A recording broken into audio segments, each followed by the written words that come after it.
Okay guys, स्वागत है एक और नई वीडियो में। और आज हम लोग सीखने वाले हैं कि फायरबेस में हम लोग जो कलेक्शन होती है, फायरबेस की डेटाबेस होता है, उस पर हम लोग कैसे काम कर सकते हैं। पिछला वीडियो मैंने एक बनाया था जिसमें मैंने फायरबेस के कलेक्शन का बेसिक समझाया था कि उसकी जो स्ट्रक्चर होती है वो कैसे काम करता है, और हम लोग कोई भी ऐप बनाएंगे तो उसको किस किस कलेक्शन के अंदर रख सकते हैं। आज उसी चीज़ को हम लोग प्रैक्टिकल करके देखने वाले हैं और देखेंगे कि हम लोग कलेक्शन कैसे ऐड कर सकते हैं, हम लोग डॉक्यूमेंट कैसे ऐड कर सकते हैं, हम लोग डॉक्यूमेंट का नाम चेंज करके कैसे ऐड कर सकते हैं। ठीक है, सारी चीज़ें देखेंगे कि डिलीट भी कैसे कर सकते हैं। तो ये कोई प्रोजेक्ट नहीं है, ये सिर्फ उन लोग के लिए जिनको फायरबेस की जो डेटाबेस है उसको ऑपरेट करना नहीं आता है, सही से यूज़ करना नहीं आता है, जो कि एक अच्छी तरह से यूज़ करना सीखने के लिए आपको बहुत ज़रूरी है कि फायरबेस को कम्प्लीटली आपको आना चाहिए। ठीक है, तो अगर आपको फायरबेस की डेटाबेस चलानी आती है, अच्छा से यूज़ करने आता है, तो आपको ये वीडियो देखने की ज़रूरत नहीं है। ये सिर्फ बिगिनर लोगों के लिए है। ठीक है, तो ओनली बिगिनर लोग ही इसको देखें। तो चलो शुरू करते हैं। तो मैंने फायरबेस को सेटअप करके रखा है, तो यहाँ पे मैं क्लिक करूँगा create Firebase fire store. Okay, और क्लिक करने के बाद हम लोग इसको क्रिएट कर लेंगे। ओके, इसको नेक्स्ट पे क्लिक करेंगे, टेस्ट मोड में इसको क्रिएट कर लेंगे एंड ये थोड़ा सा लोड लेगा। लोड लेने के बाद जब तक ये लोड ले रहा है तब तक हम लोग फायरबेस की जो प्लगइन है फायर फ्लटर के लिए उसको भी हम लोग इंस्टॉल करेंगे। फायरबेस डेटाबेस फ्लटर लिख देते हैं, देखते हैं क्या आता है। तो यहाँ पे आया नहीं, ये नहीं चाहिए हम लोग को। फायरबेस फायर स्टोर फ्लटर लिखेंगे तब हमारे पास बढ़िया सा प्लगइन्स आएगा। ये रहा क्लाउड फायरबेस का ये प्लगइन, हम लोग अपने प्रोजेक्ट के अंदर यूज़ करेंगे ताकि फायरबेस की जो भी डेटाबेस है उसको एक्सेस कर पाएँ, उसके अंदर काम कर पाएँ। ठीक है, ओके।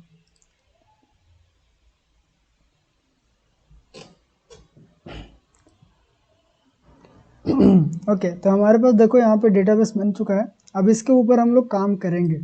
अब इसके ऊपर कैसे काम करेंगे वो भी देखते हैं। तो उसके लिए क्या करना है हम लोग को कि चलना है यहाँ पे अपने कोड के ऊपर। सबसे पहले मैं कोड को रन करवाता हूँ। ठीक है, मैंने इमुलेटर भी ऑन करके रखा है, उस इमुलेटर के अंदर हमने कोड को रन करवा दिया।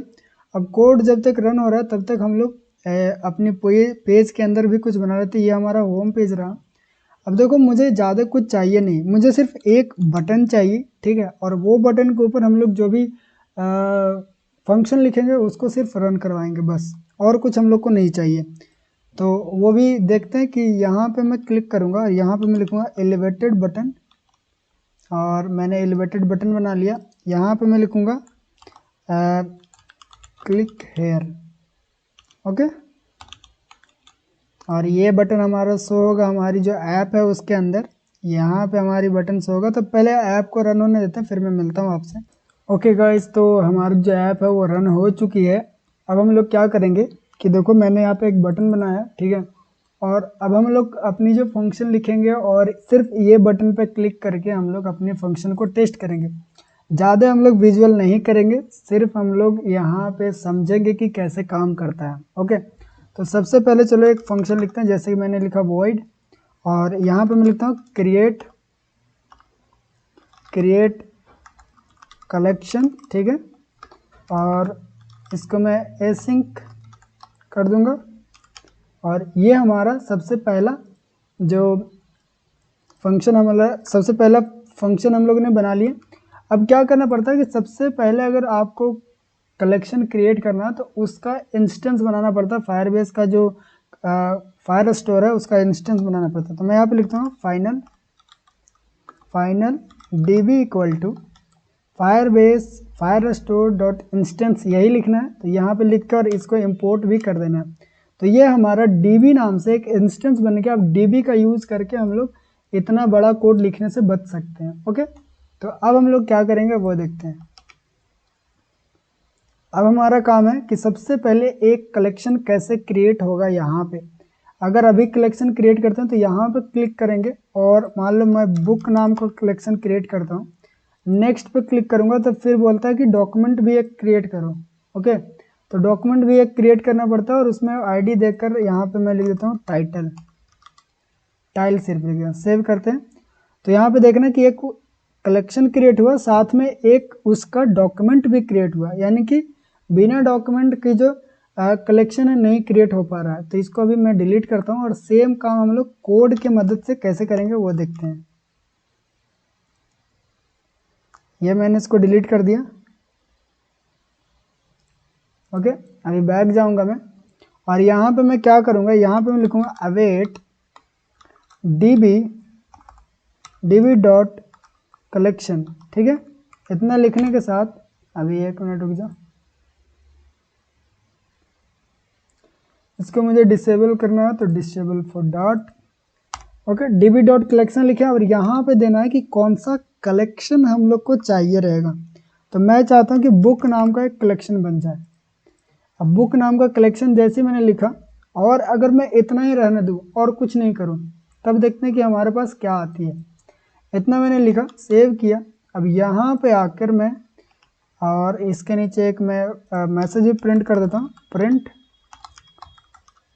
कलेक्शन क्रिएटेड, ताकि हम लोग को पता चले कि हाँ ये जो फंक्शन है वो रन हुआ है। अब वो जो फंक्शन है यहाँ पे मैं कॉल कर दूंगा, यहाँ पे मैं लिखूंगा create collection and on press पे। अब जैसे मैं ये वाली बटन प्रेस करूंगा तो ये फंक्शन रन होना चाहिए। तो उसको देखने के लिए मैं टर्मिनल भी ओपन कर लेता हूँ, क्लिक करूंगा, यहाँ पे देखो कलेक्शन क्रिएटेड आ गया, यानी फंक्शन रन हो चुका है। अब हम लोग फायरबेस खोल के देखते हैं, रीस्टार्ट, इसको रिलोड करते हैं एक बार, देखते हैं कुछ हुआ कि नहीं हुआ। तो यहाँ पे कुछ नहीं हुआ, क्योंकि जब भी हम लोग कलेक्शन को क्रिएट करते हैं तो साथ में कोई डॉक्यूमेंट भी होना चाहिए। बिना डॉक्यूमेंट का कलेक्शन क्रिएट नहीं होता है। ठीक है, तो अब एक काम करते हैं, हम लोग समझ गए कि यहाँ पे सिर्फ इतना लिखने से ही हम लोग का एक कलेक्शन बनने लायक हो जाता है, लेकिन उसमें डॉक्यूमेंट भी ऐड करना पड़ता है। तो मैं यहाँ पे लिखूंगा डॉक। ठीक है, डॉक लिखने के बाद मैं लिखूंगा कि ऐड।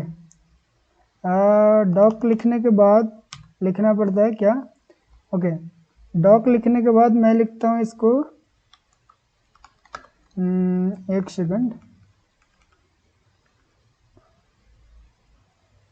ओके, सेट लिखना पड़ता है। डॉक्यूमेंट के बाद सेट लिखना पड़ता है, या फिर हम लोग डॉक ना लिखकर यहाँ पे एक, अभी रुक जाओ, डॉक्यूमेंट के बाद ऐड लिखना। ठीक है, डॉक्यूमेंट कलेक्शन मैंने बनाया बुक नाम से, और बुक के अंदर मैं एक बुक ऐड करना चाहता हूँ। तो यहाँ पे ये मैंने देखो जेसन लगाया, यहाँ पे मैं इस तरह से जेसन लगाऊंगा और यहाँ पे लिखूंगा कि उसका टाइटल क्या होगा। तो मैं लिखता हूँ टाइटल, और उसका जो टाइटल होगा वो होगा बुक 1। इतना लिखने के बाद मैं सेव करूँगा इसको, सिंपल सा, देखो इस तरह से। अब इस बार मैं क्लिक करता हूँ इस पर और देखते हैं कि हमारा जो कलेक्शन क्रिएटेड लिख के आ गया।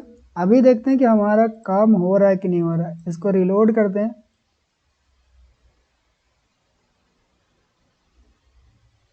तो अब देखो हमारी सबसे पहली जो कलेक्शन है वो बन के रेडी हो चुका है। और वो जो कलेक्शन है, वो कलेक्शन जब हम लोग ने बनाए तो देखो यहाँ पे बुक नाम का एक कलेक्शन बना, उसके अंदर एक डॉक्यूमेंट ऐड हुआ।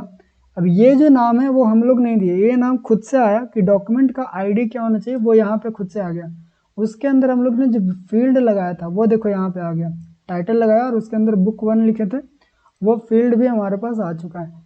तो सिर्फ इतना लिखने से, डॉक्यूमेंट डॉट कलेक्शन बुक लिखा मैंने और उसके अंदर हम लोग ने एक बुक को ऐड कर दिया। अब यहाँ पे आप जितना चाहो उतना फील्ड लिख सकते हो, डिस्क्रिप्शन लिखकर यहाँ पे कुछ डिस्क्रिप्शन दे दो, जैसे कि मैं आप लिखता हूँ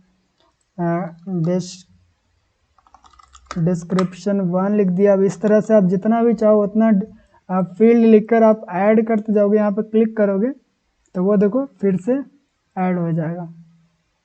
यहाँ पे देखो दो डॉक्यूमेंट ऐड हो गया। अब एक चीज़ और ध्यान देना कि अगर आप, जैसे कि मैंने एक बार तो बुक नाम का कलेक्शन बना लिया, ठीक है, अगर फिर से मैं यही फंक्शन को रन करूँगा तो क्या होगा। तो फिर से अगर आप यही फंक्शन को रन करोगे तब ये दोबारा बुक नाम का कलेक्शन नहीं बनाने वाला। अगर एक बार बुक नाम का कलेक्शन बन गया तो उसी के अंदर जाके ये चीज़ें ऐड होगी। यहाँ पे होता है कि अगर कोई कलेक्शन पहले से है उस नाम का तो उसी के अंदर ऐड होगा, अगर वो कलेक्शन नहीं है तो वो नया बन के उसके अंदर ऐड होगा। ठीक है, एक नाम से दो कलेक्शन, डुप्लीकेट कलेक्शन आप नहीं बना सकते, ये ध्यान रखना। ये हो गया हमारा कलेक्शन क्रिएट करने का। अब हम लोग देखते हैं कि कलेक्शन के अंदर हम लोग डॉक्यूमेंट भी रखना सीख गए कि डॉक्यूमेंट कैसे रखते हैं। ठीक है, अब देखते हैं कि कलेक्शन के अंदर डॉक्यूमेंट रख लिए, अब हम लोग डॉक्यूमेंट का नाम कैसे चेंज कर सकते हैं। जैसे कि डॉक्यूमेंट का नाम बोले तो ये वाला नाम हम लोग कैसे चेंज करेंगे, ये देखो ये वाली, ओके, ये वाला नाम हम लोग कैसे चेंज कर सकते हैं। तो इसको चेंज करने के लिए हम लोग दूसरी तरीके से कलेक्शन बनाना सीखेंगे। तो यहाँ पे मैं सेम चीज़ को कॉपी पेस्ट कर लेता हूँ, क्रिएट कलेक्शन विथ डॉक लिख देता हूँ। ठीक है, क्रिएट कलेक्शन विथ डॉक मैंने लिखा, और मैं यहाँ पे क्या करूँगा कि अब ये जो है इसको मैं कट कर लेता हूँ और यहाँ से इसको भी हटा देता हूँ। अब हम लोग एक दूसरा कलेक्शन बना रहे हैं जिसका नाम है बुक्स। ठीक है, और उसके अंदर मैं लिखूँगा डॉक। ओके, डॉक लिखा मैंने। डॉक जैसे लिखोगे तो यहाँ पे आएगा कि डॉक्यूमेंट के अंदर आप क्या नाम डालना चाहते हो। तो मैं यहाँ पे लिख देता हूँ, अभी रुक जाओ, मैं यहाँ पे चाहता हूँ कि यहाँ पे इंट लिखता हूँ और आईडी लिखते हैं। ठीक है, यहाँ पे मैं लिखता हूँ डॉक आईडी इक्वल टू 1, और यही आईडी मैं यहाँ पे डाल दूँगा, डॉक आईडी। अब ये बोला कि ये इंट नहीं लेगा तो इसको स्ट्रिंग बना लो, टू स्ट्रिंग। उसके बाद जैसे आप डॉक्यूमेंट लिखो तो इसमें आता है सेट करने का। ठीक है, डॉक्यूमेंट के अंदर आप ऐड नहीं कर सकते, डॉक्यूमेंट के अंदर आप सेट कर सकते हो। तो इसके अंदर हमारी जो डेटा थी उसको पेस्ट कर दिया। अब देखो काम दोनों सेम करेगा। अगर कंपैरिजन दिखाओ तो देखो हम लोग ने ऊपर लिखा था डॉक्यूमेंट कलेक्शन, सॉरी कलेक्शन, उसके अंदर सिर्फ हम लोग ऐड कर रहे थे। हम लोग अभी भी वही काम कर रहे हैं, ऐड ही कर रहे हैं, लेकिन अलग तरीके से। अब क्या कर रहे हैं कि एक कलेक्शन बनाया, उसके अंदर एक डॉक्यूमेंट भी बना रहे हैं, लेकिन डॉक्यूमेंट का जो टाइटल है उसको हम लोग चेंज कर रहे हैं, किसके नाम से, इसके नाम से, और उसके अंदर हम लोग डेटा को सेट कर रहे हैं। अब सेट इसीलिए लिखते हैं ताकि एक कंटेनर हम लोग बना रहे हैं। ठीक है, यहाँ पे देखो एक पहले एक कंटेनर बनाया, फिर हम लोग एक पेज बना लिए। अब हम लोग चाहते हैं पेज दोबारा ना बने, जो पेज हम लोग बनाया उसके अंदर जाके लिखा जाए। ठीक है, यानी सेट हो जाए। यहाँ पे हम लोग क्या करें, एक बुक बनाया हम लोग ने और बोला कि एक पेज ऐड कर दो, सिर्फ एक पेज ऐड कर दो, ना कि कोई डिटेल्स दें कि उसका नाम क्या रखो, कि उसके अंदर क्या रखो, सिर्फ हम लोग बोले कि पेज ऐड कर दो। ठीक है, अब यहाँ पे मैं एक काम करता हूँ कि एक और फील्ड बनाता हूँ आईडी, और इसके अंदर सेम वही जो मैंने डॉक आईडी लिखा है उसी को ऐड करता हूँ। अब ये मैं क्यों कर रहा हूँ वो बाद में बताऊँगा, लेकिन सिंपल सा मैंने ऐड कर दिया। अब वही फंक्शन हम लोग यहाँ पे कॉल करेंगे, क्रिएट कलेक्शन विथ डॉक। अब यहाँ पे मैं जैसे इस पर क्लिक करूँगा तो यहाँ पे नीचे देखो ऑप्शन आएगा कि कलेक्शन क्रिएटेड। अब अगर हम लोग चलें फायरबेस पे इसको रीलोड करें तो यहाँ पे देखने को मिलेगा कि हम लोग का एक और कलेक्शन क्रिएट हुआ है। देखो बुक नाम से एक और कलेक्शन क्रिएट हुआ। अगर इस पर क्लिक करें तो इस बार देखना कि इसकी जो डॉक्यूमेंट की आईडी है ना, वो जो हम लोग सेट किए थे वही है यहाँ पे डॉक्यूमेंट की आईडी। ओके, और अगर इस पर आपको दिखाएं तो यहाँ पे देखो डॉक्यूमेंट की आईडी रैंडमली आ रहा था, यहाँ पे कोई फिक्स आईडी नहीं था जिसको हम लोग कंट्रोल कर सकते थे। लेकिन जैसे हम लोग डॉक्यूमेंट के अंदर आईडी डाल के सेट किया तो यहाँ पे हमारे पास ये अपनी हिसाब से आईडी को सेट कर सकते हैं। ओके, अब हम लोग आगे बढ़ते हैं। अब हम लोग देख लिया कि कैसे डॉक्यूमेंट को क्रिएट करेंगे, सॉरी कलेक्शन कैसे क्रिएट करेंगे और डॉक्यूमेंट को कैसे हम लोग मॉडिफाई कर सकते हैं। दो चीज़ें देख ली। अब हम लोग देखेंगे कि कलेक्शन के अंदर से डेटा को कैसे लेंगे हम लोग। यहाँ पे लिखता हूँ void get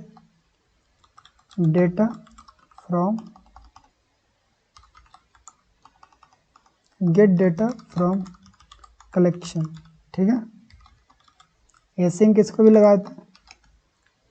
अब यहाँ पे आपको क्या करना है, यहाँ पे लिखना await db डॉट कलेक्शन लिखना है, और वो कलेक्शन का नाम डालना है जिस कलेक्शन के अंदर से आप डेटा को लेना चाहते हो। जैसे मैं चाहता हूँ कि बुक कलेक्शन जो है उसके अंदर जितनी भी डेटा है उसको दे दो, तो मैं यहाँ पे लिखूँगा गेट और फिर लिखना देन। अब देखो ये क्या करेगा कि बुक कलेक्शन के अंदर जाएगा और उसके अंदर जितनी भी डॉक्यूमेंट होगी उसको ये गेट करेगा और वैल्यू के अंदर ला के रख देगा। तो मैं यहाँ पे लिखता हूँ इस तरह से लिखूंगा मैं प्रिंट लिखने के बाद जो वैल्यू आता है सिर्फ उसी को हम लोग प्रिंट करते हैं, ज़्यादा कुछ नहीं करेंगे, वैल्यू को प्रिंट कर लेंगे। अब हम लोग देखेंगे कि वैल्यू के अंदर आ क्या रहा है और नीचे एक मैसेज भी लगा लेंगे, प्रिंट वैल्यू गेट।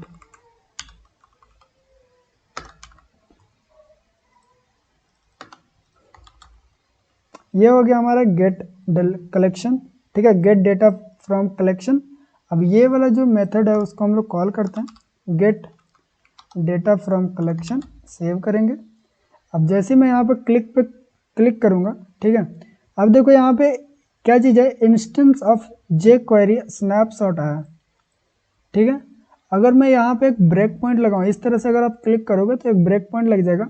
अब जब भी कंट्रोलर यहाँ पे आएगा तो रुक जाएगा, देखना क्लिक किया मैंने,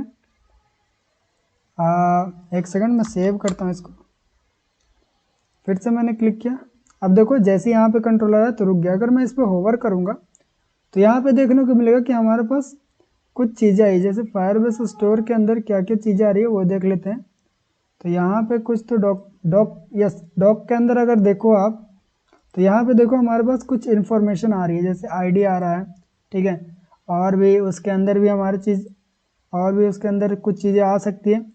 तो अभी तो इतना कंफर्म है कि हम लोग जो वैल्यू ले रहे हैं उसके अंदर डॉक के अंदर आ रही है, ठीक है, डायरेक्टली नहीं है, उसके अंदर भी एक डॉक नाम का एक फाइल है उसके अंदर आ रहा है। तो आपको देखने के लिए क्या करना है कि यहाँ पे जो डिबग कंसोल है वहाँ पे लिखना वैल्यू, एंटर दबाओगे तो बताएगा कि जे क्वेरी आ रहा है। इस पर अगर आप ओपन करोगे इसको तो ये बताएगा कि इतनी सारी डेटा आ रही है, आपको कौन सी चाहिए। तो हम लोग को अगर डॉक के अंदर खोले तो दो गो वैल्यू आ रहा है, उसी दोनों वैल्यू के अंदर हमारी बुक्स की डिटेल्स है। तो मैं यहाँ पे लिखूँगा वैल्यू और इसको इस तरह से, और फिर मैं लिखूँगा डॉक्स, इंटर।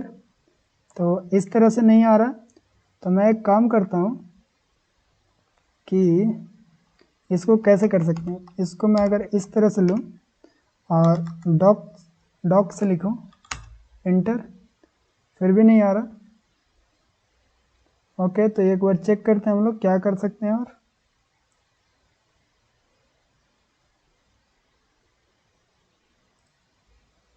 ओके, तो आप वैल्यू डॉट डॉक लिखोगे तो आपकी डॉक्यूमेंट के अंदर जो भी वैल्यू थी वो आपको मिल जाएगा। देखो इस तरह से यहाँ पे आपको मिल गया कि वैल्यू डॉट डॉक, तो उसके अंदर 2 लिस्ट थी वो मिल गया।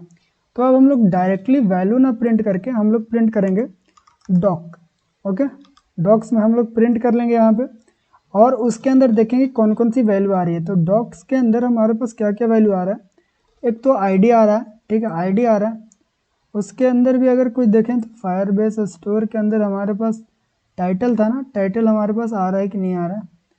तो और कुछ चीज़ें तो नहीं आ रही। ओके, एक बार इसको प्रिंट करके देखते हैं, फिर देखते हैं कि हमारे पास क्या चीज़ें आ रही हैं। सेव करते हैं, रीस्टार्ट करते हैं ऐप को,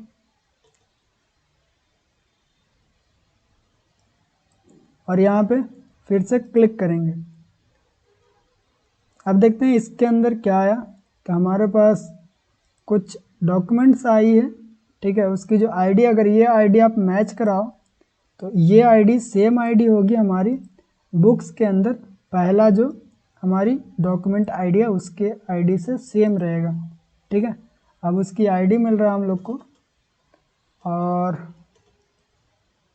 और क्या मिल सकता है इसमें से, डेलीगेट पे क्लिक करें तो देखो डेटा के अंदर डेलीगेट्स पे क्लिक करोगे तो डेटा के अंदर आपको देखने को मिलेगा कि डेटा के अंदर सोर्स एक, और सोर्स के अंदर हम लोग को टाइटल एंड बुक देखने को मिल रहा है। जो भी डेटा थी वो हमारे सोर्स के अंदर देखने को मिल रहा है। तो ये चीज़ें हम लोग कैसे प्रिंट करवा सकते हैं वो देखते हैं। तो उसके लिए हम लोग चलेंगे यहाँ पे, देखो और चीज़ें बनानी पड़ेगी। तो यहाँ पे मैं लिखूँगा for where book in value dot docs, और यहाँ पे मैं प्रिंट करूँगा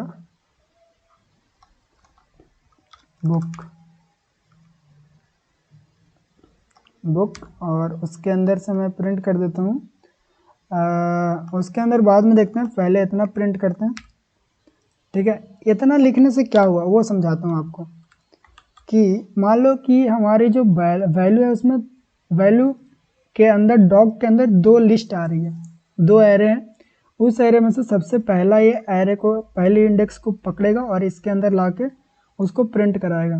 ठीक है, इससे हम लोग को बार बार इंडेक्स चेंज करने की दिक्कत नहीं होगी। यहाँ पे हम लोग फिर से ब्रेक पॉइंट लगाते हैं, क्लिक करते हैं इसमें, ये आ गया। अब हम लोग देखेंगे कि इस बुक के अंदर आ क्या रहा है। तो बुक के अंदर हमारे आ रहा है जेसन क्वेरी। अब उसके अंदर कहाँ जाना है, तो डेलीगेट्स पे जाना है। तो अब देखते हैं डेलीगेट्स पे कैसे जा सकते हैं। तो यहाँ पे बुक लिखूंगा, डॉट क्या था, अब वो हम लोग यहाँ से कॉपी करेंगे।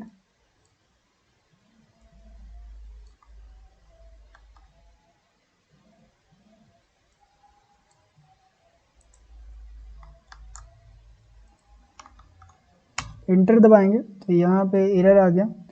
ठीक है, अगर मैं इसको इस तरह से करूँ, इंटर, फिर एरर आ रहा है। अगर हम लोग इसको इस तरह से करें, ओके, तो अभी भी नहीं आ रहा। तो हम लोग एक काम कर सकते हैं,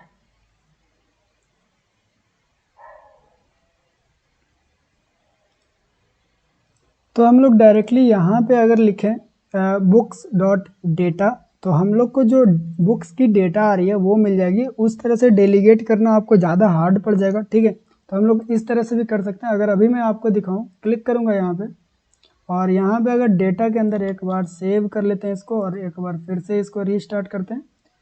इस पर मैं क्लिक करूँ, अभी अगर मैं आपको दिखाऊं तो यहाँ पे हमारे पास डेटा क्या आ रही है वो देखते हैं।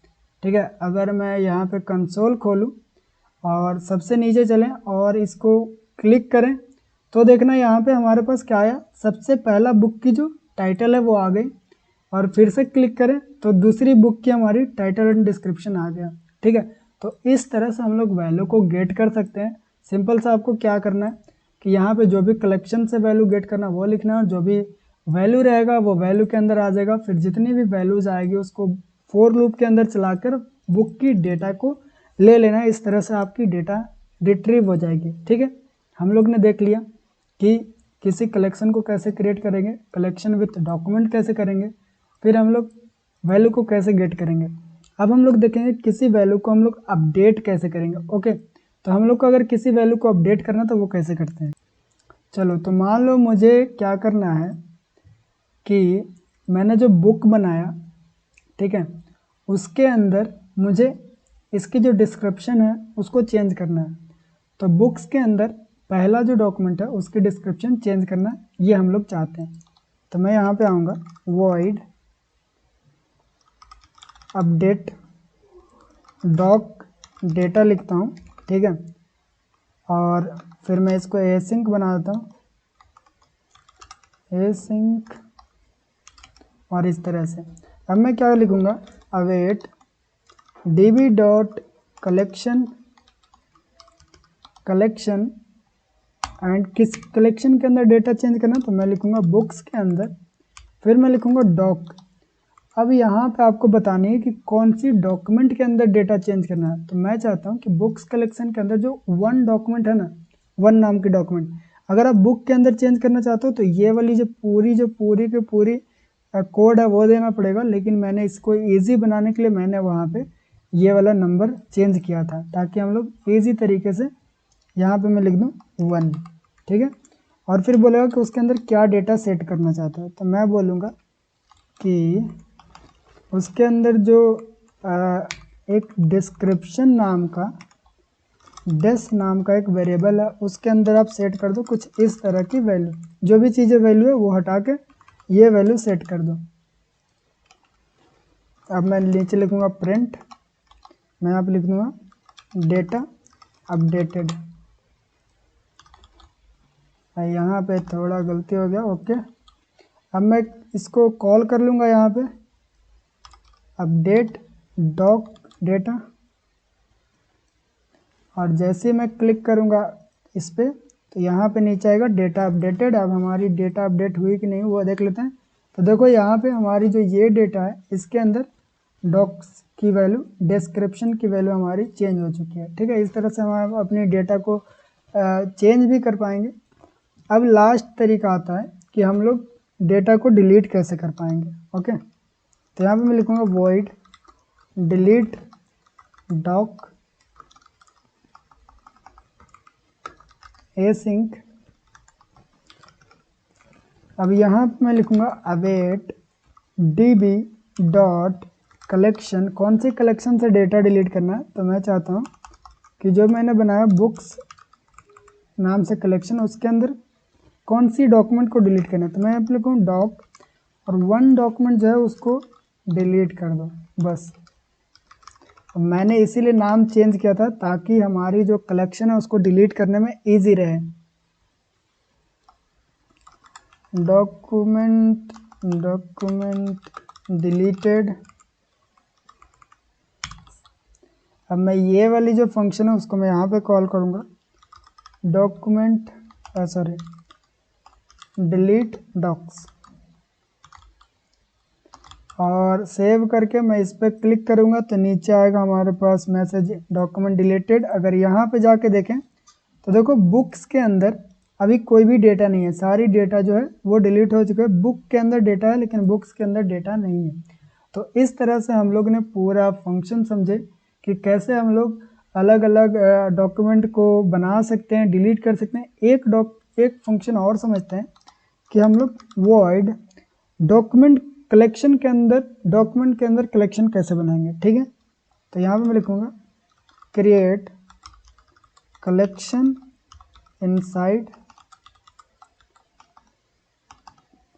Inside collection. ठीक है,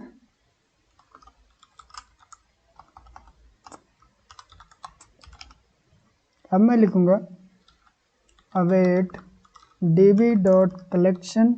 मैं चाहता हूँ कि बुक्स के अंदर एक डॉक्यूमेंट बनाऊँ।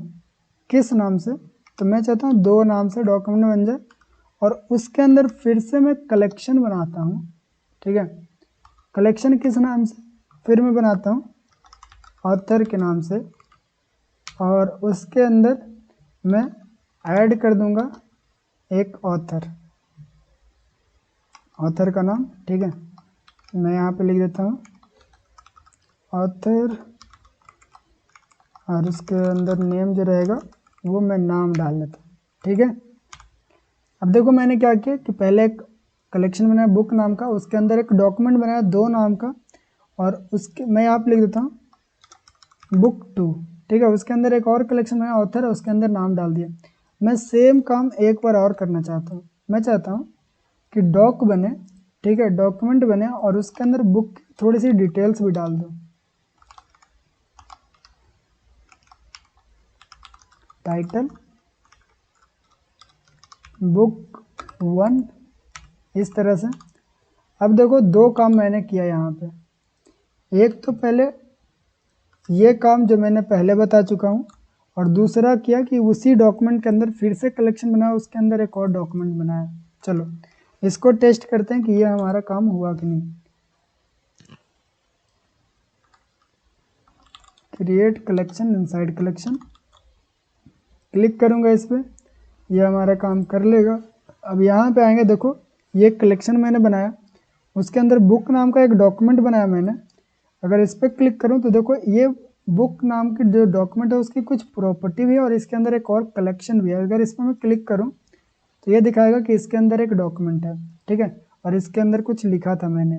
इस तरह से हम लोग ने बहुत सारी कलेक्शन के एग्जाम्पल लेकर हम लोग ने फायरबेस की जो कलेक्शन होती है और डॉक्यूमेंट होता है उसको समझे। और आई होप आपको भी समझ में आएगा। अगर समझ में आया तो लाइक और कमेंट कर देना। अगर कोई प्रॉब्लम हो तो वो भी कमेंट करके बताना। मिलते हैं अगले वीडियो में, बाय बाय।